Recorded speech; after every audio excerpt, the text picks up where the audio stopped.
An article that just came out on NBC News, August 9th, 2017. B-1 bombers key to a U.S. plan to strike North Korean missile sites. The Pentagon has prepared a specific plan for a preemptive strike on North Koreans' missile sites should Trump order such an attack. 2 senior military officials and 2 senior retired officials told NBC News that key to the plan would be a B-1B heavy bomber attack originating from Andersen Air Force Base in Guam. Pairs of B-1s have been conducting 11 practice runs of a similar mission since the end of May, the last taking place on Monday. The training has accelerated since May, according to officials. In an actual mission, the non-nuclear bombers would be supported by satellites and drones and surrounded by fighter jets, as well as an aerial refueling and electronic warfare planes. All right, here's a video. Let's go ahead and listen to the video.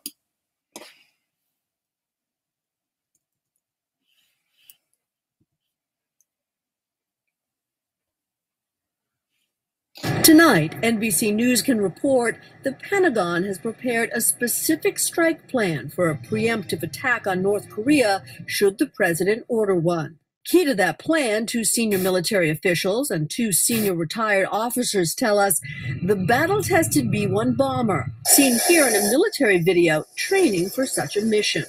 The B-1, recently updated, has been a workhorse in Afghanistan and Iraq. Since the end of May, the B-1s have accelerated their training, conducting 11 practice runs, including one on Monday. 6 B-1s are positioned in Guam. They are not nuclear capable. Here's what they're training for.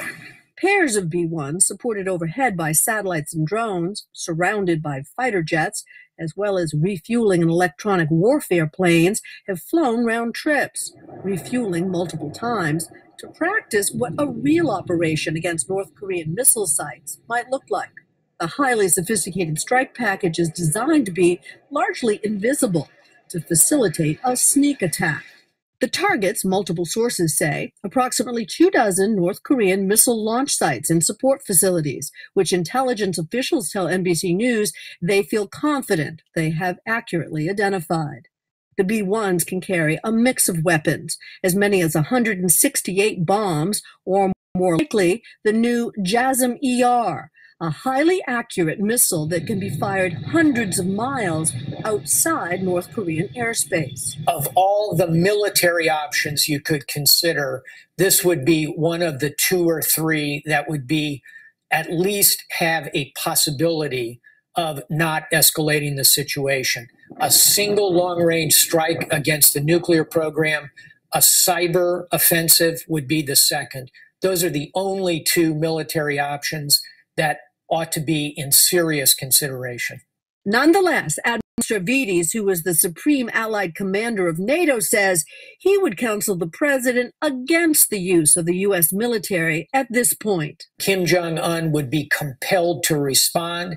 He would lash out militarily at a minimum against South Korea and potentially at longer range targets, perhaps including Guam. That's a bad set of outcomes from where we sit today. Cynthia, as you know, last spring we took this broadcast to South Korea, and what we saw were U.S. and South Korean troops and forces working hand in hand. Could the U.S. do this alone? Would it do this alone? Well, could, yes. Would is a different question. Less of the South Koreans have been full partners in these practice runs. But while the U.S. would be obliged to give the South Koreans approval for many kinds of missions, in this particular case, since the planes would launch from Guam and the missiles could be fired from outside Korean airspace, the U.S. could act unilaterally. Whether they would is a different matter. All right, Cynthia McFadden, thank you. Okay.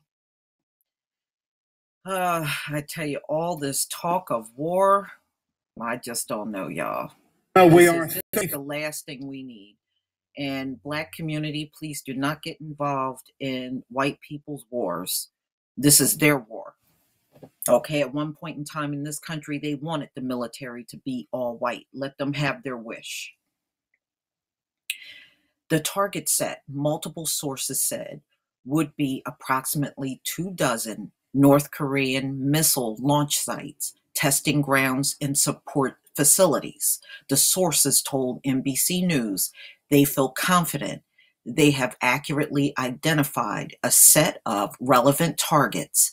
They said that the months-long standoff between North Korean and the Trump administration, together with North Korean activity and testing of a wide variety of missiles since January, has helped them refine their understanding of North Korea's web of missile facilities.